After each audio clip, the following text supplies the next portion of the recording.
Jaguar Wright is saying that Diddy told Faith Evans his plan to kill Notorious B.I.G. He already told her, but she just didn't do anything when he killed his husband. Diddy told her he was gonna kill Biggie. She knew it was gonna happen. She was purposefully not by her husband's side that night. It happened, and she was told she had to lie about it. And guess what? That lie held up until that boy turned 18. And he started having ideas of what he wanted to do, what he inherited.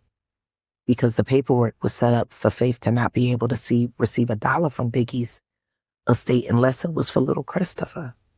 And she only had one child with Christopher. The other children who required taking care of and feeding and all of that, all of them couldn't be fed off of Christopher Wallace's money.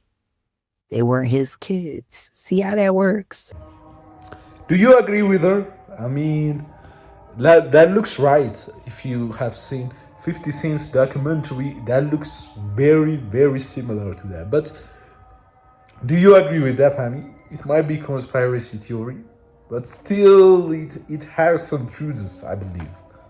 Have you ever been to a P. Diddy party? Yeah, several, many, honest. And so can you take us through like what goes on like when you were there? Money Right. and sex. That's correct. Were you surprised that there were so many cameras in his houses? No, That he's recording these? he is the J. Edgar Hoover of hip hop. Okay. Y'all done seen him put on the pyramid with a skirt? So let me ask you, when you hear that Cassie was told to hire male escorts to come and what they call freak-offs now, Yeah. that's something normal that happens in Hollywood. Yeah. Freak-offs. Yeah. Okay. Everybody know that. I've been saying it. Yeah. How many times I got these is wild. I mean, I like her openness, but I see some hypocrisy here. If someone was involved in Diddy party, she would destroy them, absolutely destroy them with every kind of insult. Like she will suspect them of many different kind of things if they are involved. But when she involved, it just means she didn't do anything. I mean, there is some sort of hypocrisy here, I believe. He used Biggie's memorial as an excuse while dancing so happily on stage. Do you all still remember Diddy's so-called best-selling album? He is good at stirring up trouble. From beginning to end, he was never mourning. He was celebrating that his plan had finally succeeded. And let me tell you another truth. I'll Be Missing You was recorded in advance. Otherwise, how could Diddy instantly create that song right after Biggie died? He claimed he was mourning Biggie, but look at the way he was jumping and dancing. There was nothing that showed any real grief. Some of you may say Diddy arranged Biggie's funeral, but do you know this? He used that funeral as a pretext to release his own album. And in the end, he didn't even pay for the funeral expenses, causing Biggie's family secondary harm. What you saw was only what Diddy wanted you to see. Diddy thinks money gives him everything, but judgment always comes. Someone has to stand up. Why can't that person be me? I spend almost all of my assets just to let this documentary shine a light into the shadow Diddy cast over everyone. And I would donate all the proceeds from the documentary to the victims from back then. I've held this anger in for a long time, and this time I've had enough. I know what you will say. I know that. This is AI video. I know that, but this is what 50 Cent could say. You know, if he was more open, I know he's open, but if he was more open, this is what he would say. That's what I believe. So they made AI video about what he could have said if he was more open.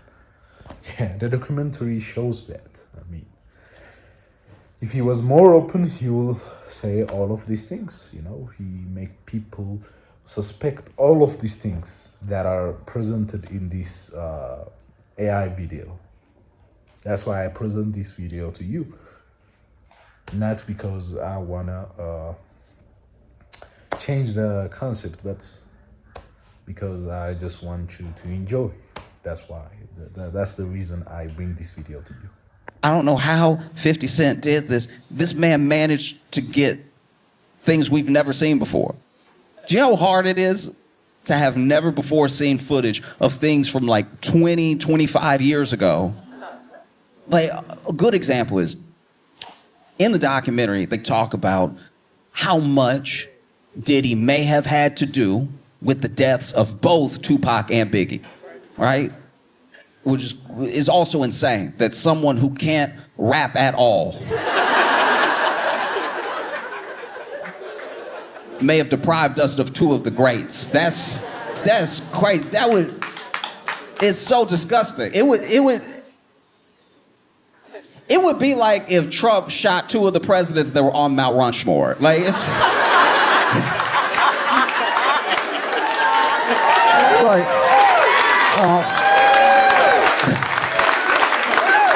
and then years later, we're just sitting here like, not Lincoln.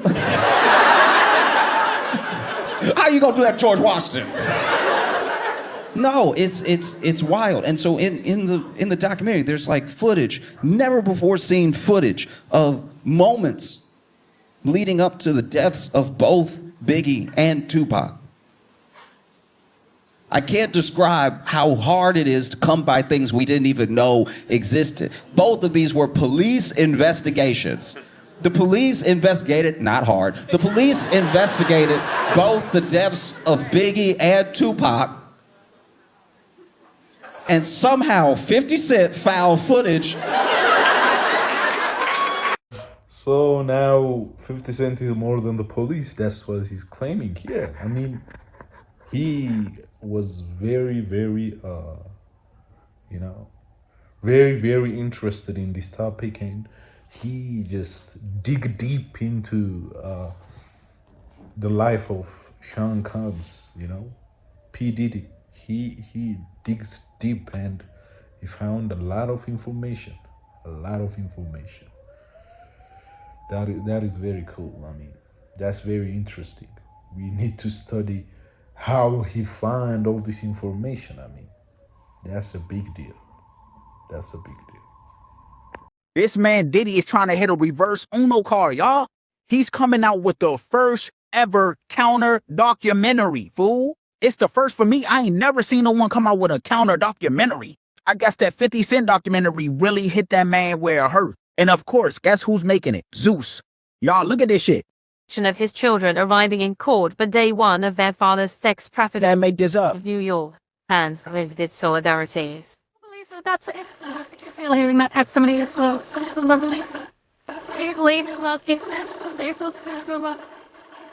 Shit crazy.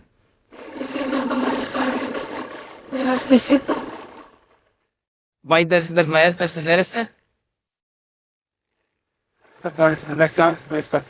Next part. Nothing that it looks like all day all over there. Hello. This is a prepaid collect call from Federal Correctional Institution, Fort Dix. Diddy PR team is like, dog, we gonna turn this shit around. This man Diddy is not giving up. He like, I didn't do nothing. He gonna keep that same energy. My question for y'all is, are y'all gonna be watching?